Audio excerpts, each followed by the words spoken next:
정신없이 허둥지둥 삽니다. 어떻게 중심을 잡아야 할까요? 2024년 5월 22일 종교인 모임 수행법회 평화연 고세미나. 안녕하세요. 서울정토회관의 아침이 밝았습니다. 스님은 새벽 기도와 명상을 마친 후 민족의 화해와 평화를 위한 종교인 모임을 하기 위해 아침 일찍 평화재단으로 향했습니다. 목사님, 신부님, 주교님, 교령님이 모두 도착하자 다 함께 식사하며 모임을 시작했습니다. 식사를 마치고 회의실로 자리를 이동하여 본격적으로 대화를 나누었습니다. 먼저 스님이 얼마 전 부탄을 답사하고 부탄 정부와 MOU를 체결하고 온 모습과 워싱턴 DC를 방문하여 미국 의회, 정부, 싱크탱크 관계자들을 만나고 온 모습을 영상으로 함께 보았습니다. 영상이 끝나자 종교인분들은 큰 박수로 스님의 활동에 감사의 마음을 표했습니다. 그러자 스님이 웃으며 말했습니다. 미국에 다닐 때마다 마음이 상쾌하지만은 않았습니다. 우리나라 문제는 우리나라 정부 관계자를 만나 해결할 수 있어야 하는데 지금 우리나라 안에서 해결을 하지 못하고 남의 나라에 가서 요청하고 설득을 해야 하니까 썩 기분 좋은 일은 아니었습니다. 대신 제 직분이 스님이어서 장점도 있습니다. 정치인이나 공무원들은 문제의 본질을 직설적으로 이야기하기 어려운 점들이 있는데 저는 그런 것에 크게 구애받지 않고 필요한 말을 할 수 있으니 그런 점은 좋았습니다.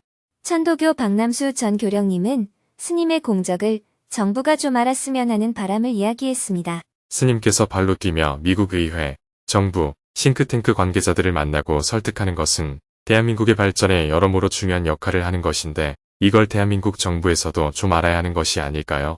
스님이 대답했습니다. 제가 하는 일을 대한민국 정부가 알아서 뭐 하겠어요. 더군다나 현재 대한민국 정부는 대북 정책을 바꿀 생각이 전혀 없어 보입니다. 그럼에도 불구하고 제가 현 정부를 비판하지 않는 이유는 설령 정부의 정책이 바뀐다고 해도 현재 남북한 문제 해결에 아무런 영향을 주지 못하기 때문입니다.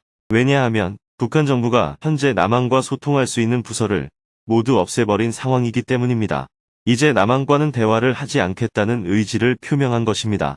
이어서 스님이 미국 의회, 정부, 싱크탱크 관계자들을 만나 무엇을 호소하고 설득했는지 이야기해 주었습니다. 지금 가장 중요한 것은 북러 간의 군사협력이 강화되고 북한의 대량 살상 무기가 급속도로 확산이 되고 있다는 점입니다. 그래서 미국 의회, 정부, 싱크탱크 관계자들에게 항상 이 부분에 대해 먼저 이야기를 하고 이대로 내버려 두는 것과 관여를 하는 것 중에서 어느 쪽이 미국의 국익에 더 유리한지 이야기했습니다.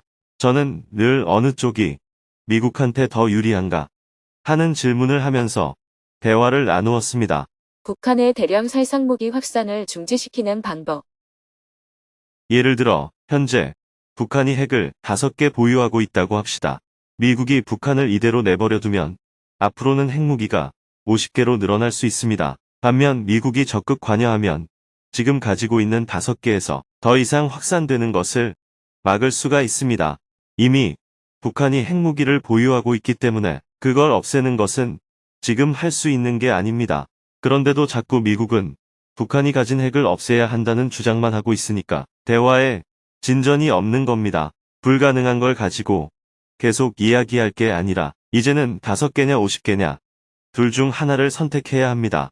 그러니 현재 북한이 가지고 있는 핵무기는 우선 인정하는 바탕 위에 더 이상의 핵을 만들어서는 안 된다는 핵 동결을 향한 대화가 진행되어야 합니다. 미국 사람들이 가장 두려워하는 것은 핵 동결이 핵 보유를 인정하는 것으로 비춰질 가능성이 있다는 것입니다. 자칫 핵 동결을 주제로 대화를 하게 되면 당초 목표로 했던 핵 폐기를 포기하게 될까봐 그게 두렵다는 거예요.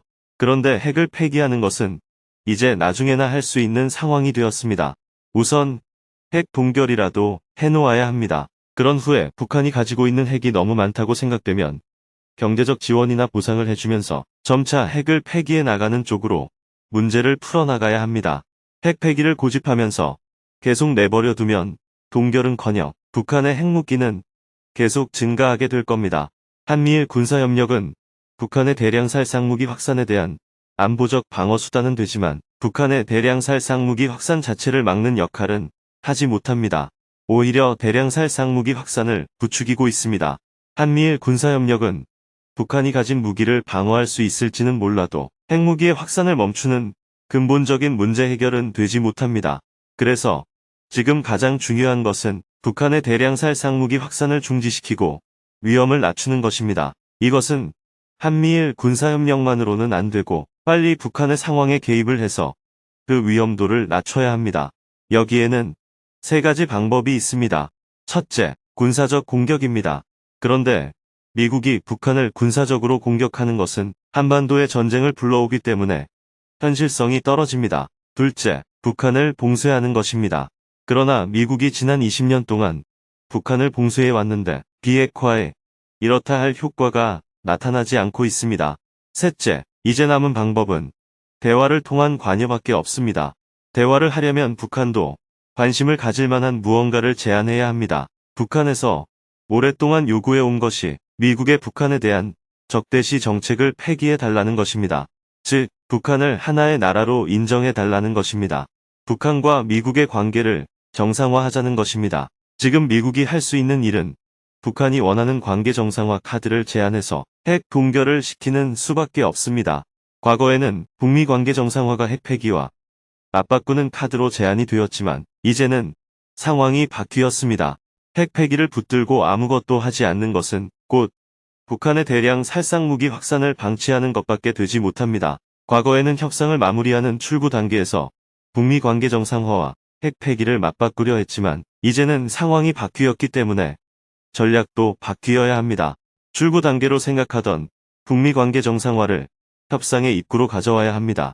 핵 동결과 북미 관계 정상화로 문제를 풀어야 한다는 것이 저의 제안입니다. 북미 관계 정상화를 하기 위해서 돈이 드는 것도 아닙니다. 원래 북미 관계 정상화는 1992년에 했어야 되는 일입니다. 당시 남북이 유엔에 동시 가입을 할 때 남한은 중국, 러시아와 관계 정상화를 했지만 미국은 북한과의 관계 정상화를 해주지 않았습니다. 그때 안 한 걸 지금 하는 것이기 때문에 따지고 보면 북미 관계 정상화는 미국이 북한에게 주는 혜택이 아닙니다. 오히려 비정상적이었던 상황을 정상화시키는 것에 불과하다고 볼 수 있습니다. 작은 변화가 생기기 시작한 이유. 이런 내용을 골자로 미국 의회, 정부, 싱크탱크 관계자들을 만나 수차례 대화를 했습니다. 8개월 전에도 미국을 방문하여 똑같은 이야기를 했지만 그때와 지금을 비교하면 조금 변화가 있었습니다. 물론 미국의 대북 정책이 바뀐 건 하나도 없지만 사람들이 제 이야기에 경청하는 태도는 조금 달라지는 것 같아요. 지난번 방문 때는 이렇게 설득을 하면 반론이 있었습니다. 특히 핵 동결을 하자는 것이 곧 핵 보유를 인정하는 것 아니냐는 것입니다. 그런데 이번 방문 때는 특별한 반론이 없었고 오히려 일부 동의한다고 말하는 사람들이 생겼습니다. 또 지난번 방문 때보다 대화 상대로 나온 사람들의 직급이 높아진 것도 하나의 변화입니다. 지난번에는 담당자를 미팅에 보냈다면 이번에는 부서의 책임자가 나왔습니다. 북미 간의 대화가 진전되지 않으니까 관계자들도 지금까지 진행한 방식에 문제가 있다는 인식을 하게 된 것 같아요. 미국 정부의 입장에 이렇게 작은 변화가 생기기 시작한 이유는 무엇보다 북한과 러시아 사이의 관계가 눈에 보이게 달라졌기 때문입니다. 지난번 방문 때도 북한과 러시아의 군사 협력이 점점 강화되고 있고 이것은 미국한테도 위협이 될 것이라고 이야기했었습니다. 하지만 그때는 북러 군사 협력이 아직 일어나지 않은 일이었습니다. 그런데 그 후 8개월 동안 제가 우려했던 것이 거의 다 현실이 되었기 때문에 설득력이 많이 생겼어요. 미국이 보기에도 북한이 갖는 위상이 예전과 많이 달라졌습니다. 그러다 보니 이번에 만난 사람 중에는 미국이 핵 동결과 북미 관계 정상화 카드를 꺼낸다고 해서 북한이 대화에 응하겠느냐 하고 오히려 북한이 대화에 응할 것인지를 묻는 사람도 있을 정도였습니다. 그만큼 북한의 위상이 달라졌기 때문에 옛날에 생각하던 카드로는 더 이상 협상 타결이 안 됩니다.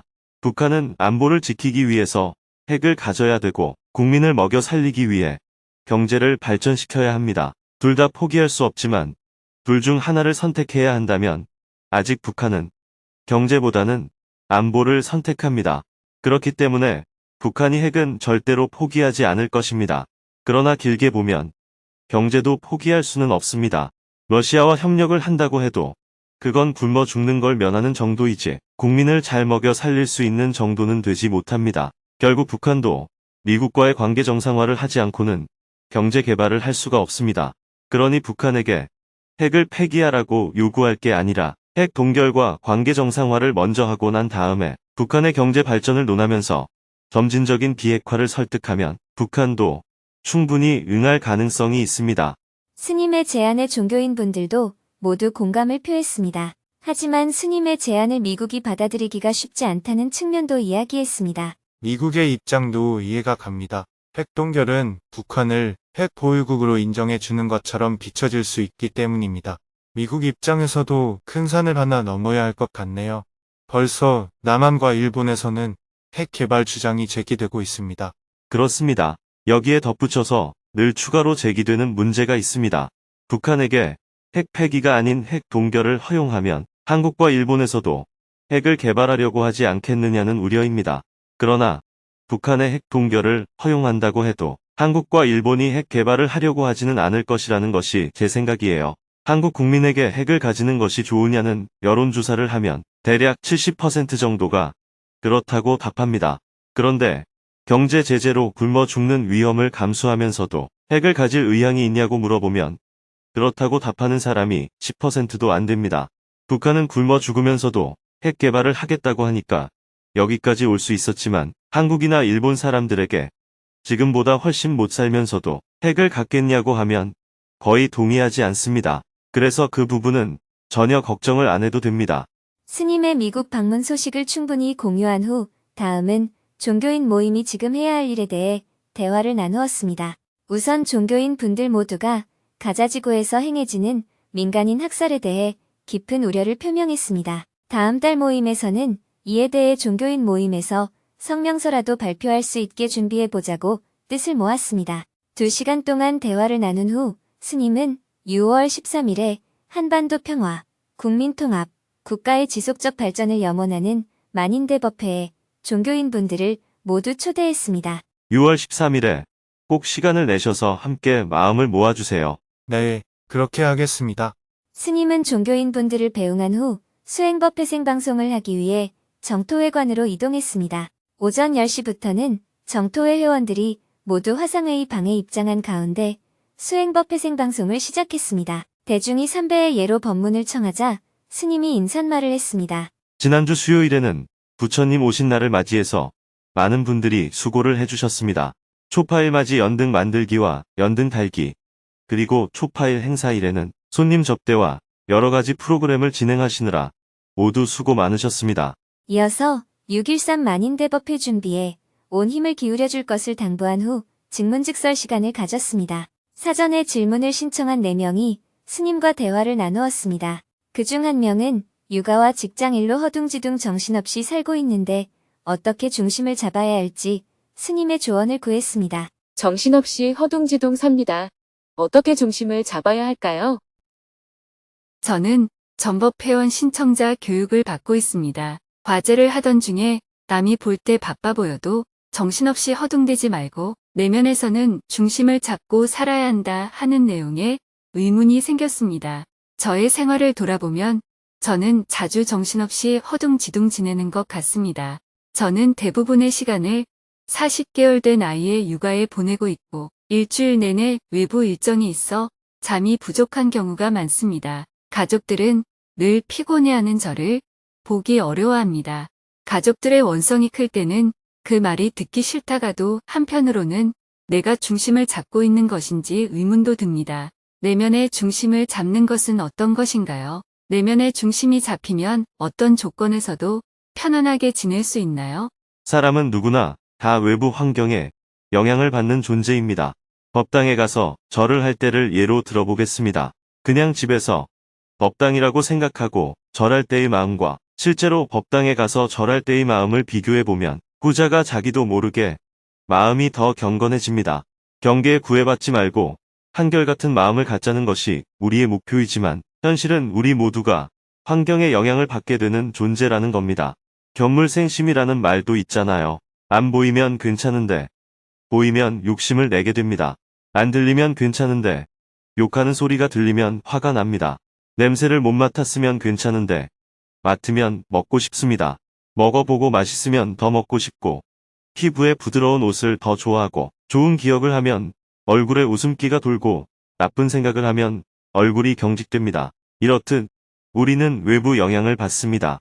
그래서 거짓말하는 사람과 같이 있으면 따라서 거짓말을 하게 되고 욕하는 사람과 같이 있으면 욕을 배우게 되고 불안한 사람과 같이 있으면 같이 불안해지게 됩니다. 이게 우리 존재라는 거예요. 그래서 아이들을 키울 때도 아이들에게 불안한 환경을 만들지 마라. 아이들에게 욕을 하지 마라 하고 얘기하는 거예요.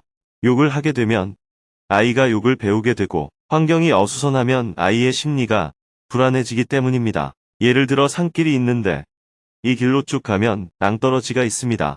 아이는 그것을 모릅니다. 그래서 계속 가다가 낭떠러지에서 떨어집니다. 이 길로 쭉 가면 낭떠러지로 떨어진다는 걸 알게 되면 방향을 바꾸게 됩니다. 모르면 독약이 든 음식을 먹고 죽게 되는데 알면 아무리 모양이 좋고 냄새가 좋아도 안 먹을 수 있습니다. 그것처럼 내가 눈에 보이는 것에 너무 끌려다니고 들리는 소리에 너무 끌려다니고 냄새에 너무 끌려다니고 맛에 너무 끌려다니고 피부 감각에 너무 끌려다니고 생각에 너무 끌려다닌다는 사실을 알게 되면 어떻게 될까요? 보는 것에 덜 끌려다니게 됩니다. 듣는 것에 덜 끌려다니게 됩니다. 외부 환경에 끌려다니며 사는 것은 노예의 삶과 같습니다.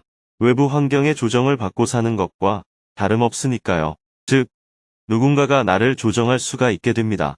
그런데 내가 조정받는다는 걸 내가 알면 조정을 안 당할 수가 있습니다. 내가 정신이 없는 줄을 모르면 정신없이 살게 되는데 내가 요즘 여기저기 끌려다니면서 정신없이 사는구나 하고 자각하게 되면 거기에서 벗어날 수 있게 됩니다.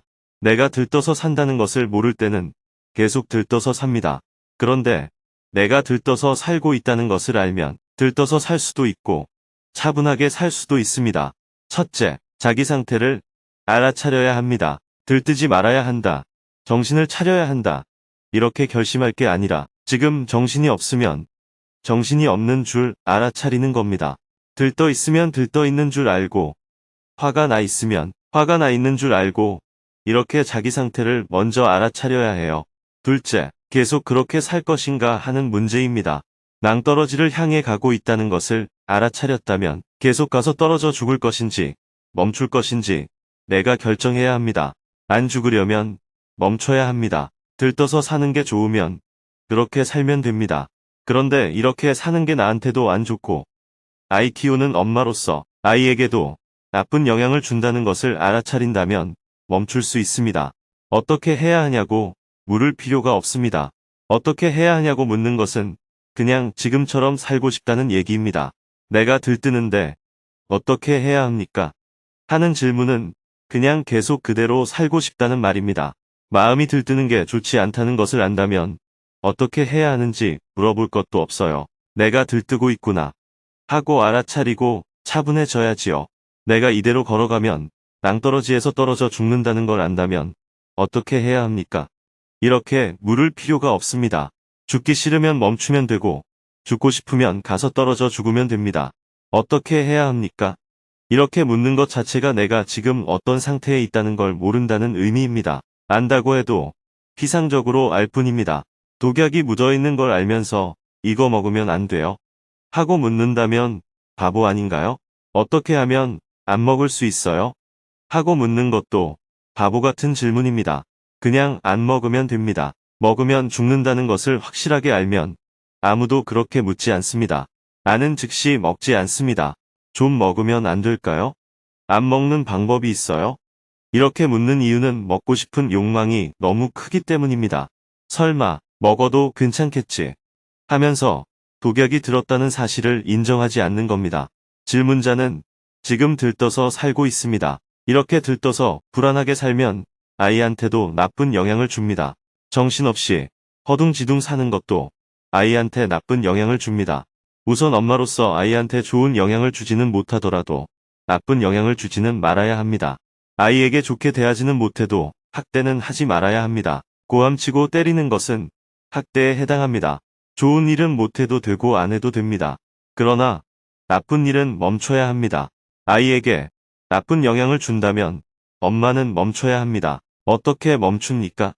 이런 말은 그냥 나쁜 영향을 주겠다는 말입니다. 아니면 이렇게 하는 것이 아이에게 나쁜 영향을 준다는 걸 모른다는 뜻입니다. 내가 이렇게 한다고 조그마한 애가 뭘 알겠어? 이렇게 생각하는 겁니다. 아무리 스님 법문을 많이 들어도 자기가 하는 행동이 괜찮다고 생각하기 때문에 그 행동을 계속하게 되는 거예요. 나의 행동이 나쁜 영향을 준다면 그 행동을 멈춰야 합니다. 물잔이 뜨거우면 탁 놔야죠. 어떻게 놓습니까? 하는 말은 놓기 싫다는 뜻입니다. 아, 뜨거워. 하는 순간 물잔을 그냥 놓게 됩니다. 거기에 독이 들었다 하면 그냥 딱 멈추면 됩니다. 음식의 양이 많든 적든 고기인지 채소인지는 중요한 게 아닙니다. 2번 고민할 필요가 없습니다. 악몽을 꾸다가 눈을 딱 떴다면 고민해하고 끝나야 합니다. 왜 이런 꿈을 꿨을까? 하고 있는 것은 아직 꿈속을 헤매고 있는 거예요. 꿈에서 깨어났으면 끝입니다. 헛거네. 하고 끝내야 합니다. 허둥대고 사는 게 괜찮다면 계속 그렇게 살면 됩니다. 허둥대고 사는 건 나에게도 안 좋고 아이에게도 안 좋다면 허둥대고 살면 안 됩니다.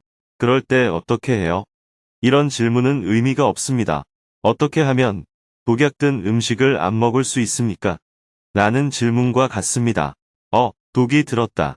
하고 멈추면 됩니다. 먼저 자기 점검을 해야 합니다. 이렇게 사는 게 좋으면 그냥 이대로 살면 됩니다. 결과가 안 좋을 것이라고 예상이 되면 멈춰야 합니다. 나도 모르게 행했다면 후회도 하지 말고 다음에는 안 하면 됩니다. 모르고 했다면 어쩔 수 없습니다. 이미 해버린 걸 어떡하겠어요? 다음에는 안 하면 됩니다. 그렇게 하다 보면 하는 횟수가 줄어들든지 멈추든지 길이 생깁니다. 중요한 것은 각오하고 결심하는 것이 아니라 내 상태를 정확하게 아는 것입니다. 내가 내 상태를 정확하게 아는 자각이 필요합니다. 자각이 되면 당연히 나한테 나쁜 행위를 하지 않게 됩니다. 나쁜 행동은 멈춰야 한다는 관점을 가지면 좋겠습니다. 잘 알았습니다. 감사합니다. 1시간 동안 증문즉서를 한 후 11시가 넘어서 생방송을 마쳤습니다. 방송실을 나온 스님은 점심 식사를 하고 다시 평화재단으로 이동했습니다. 오후 1시부터는 평화재단 연구 세미나에 참석했습니다. 이번 달 세미나 주제는 22대 총선과 대한민국의 미래 정치입니다. 더불어민주당 박용진 국회의원님이 주제 발표를 해주었습니다. 의회를 장악한 사람과 행정부를 장악한 사람이 서로 조금이라도 합의해서 1cm라도 앞으로 나아가고자 하는 상황이 아니라 뭐 아니면 도라는 식으로 전개되고 있는 것이 현재 한국 정치의 현실이라고 평가할 수밖에 없습니다. 태극기 부대 배달 등 사나워진 강성 지지층을 누구도 제어하지 못하고 오히려 악용하는 정치인들이 권력을 잡는 것이 또한 한국 정치의 지금 현실입니다. 다음 22대 국회는 현재의 구조를 변경시키거나 대타협을 이뤄내거나 둘 중 하나를 해내지 못하면 걷잡을 수 없는 국론 분열 상황으로 나아가게 될 것입니다. 구조의 변경이란 87년 헌법체제를 변경하는 개헌을 말합니다. 분권형 대통령제까지는 못 가더라도 총리 추천 권한을 국회가 갖는 것까지만 이뤄져도 좋겠습니다. 그러려면 2년 뒤 지방선거 때 국민투표를 시행해서 헌법 개정을 하고 그것을 물꼬로 권력 구조의 변화를 만들어 나가는 방법이 필요합니다. 이를 위해서는 윤석열 대통령이 자신의 임기를 1년 단축하는 것에 대해 결단을 내려야 합니다. 제가 보기에도 그렇게 가기가 쉽지는 않아 보입니다. 결국 여당과 야당의 리더십이 개과천선을 해서 거국 내각을 구성해야 희망이 생긴다고 볼 수 있는데요. 이제 한 사람의 리더십으로 대한민국을 끌고 갈 수 있는 시대는 지나갔습니다. 지금은 여야가 합의하고 국민을 설득하고 국회와 대화하는 노력을 끊임없이 해야 나라가 제대로 굴러갈 수가 있는 시대입니다.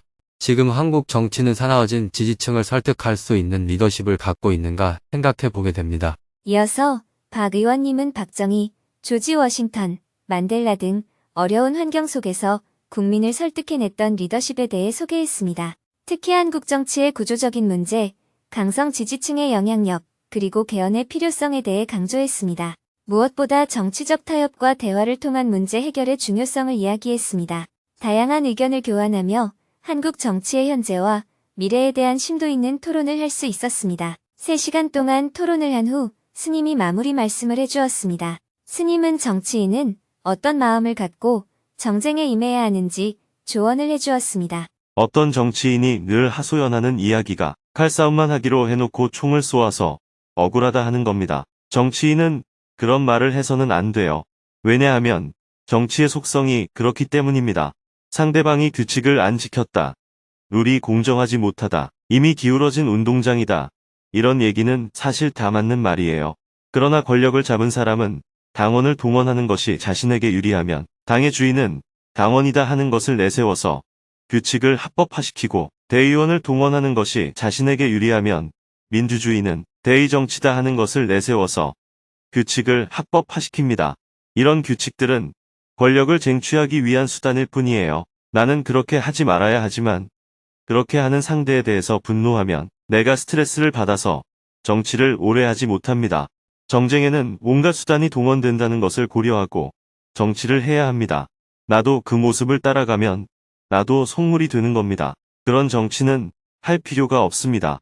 그렇다고 나는 그렇게 하지 않을 테니까 너도 그렇게 하지 마라. 이렇게 요구하는 것도 어리석은 생각입니다. 권력 투쟁이 이렇게 야비하구나 하고 깨닫는 것도 소중한 경험이에요. 내가 권력 투쟁의 희생타가 된 것을 국민들이 알아주는 것도 결코 나쁜 게 아니에요. 실패가 곧 성공의 기회가 되기 때문입니다. 마음속에 상처를 갖고 있으면 나만 손해예요. 실패의 경험을 승화시켜서 권력 투쟁의 속성을 정확하게 보는 눈을 가져야 합니다. 올바른 정치를 꾸준히 해나가려면 야비한 짓을 따라가서도 안 되지만 그보다 더 야비한 짓도 감내할 수 있는 내면의 힘을 키워야 합니다. 토론을 마치며 박용진 의원님도 감사의 마음을 표했습니다. 대한민국의 미래를 열어나가기 위해 위대한 국민들이 그 역량을 더욱 발휘할 수 있도록 저도 많이 연구하겠습니다. 좋은 말씀 해주셔서 정말 감사합니다. 오후 4시부터는 평화재단 기획위원들과 회의를 이어나갔습니다. 기획위원회 회의에서는 6.13 만인대법회 준비 상황을 공유하고 앞으로 국민 대통합을 위해 평화재단이 어떤 역할을 해나가야 할지 논의했습니다.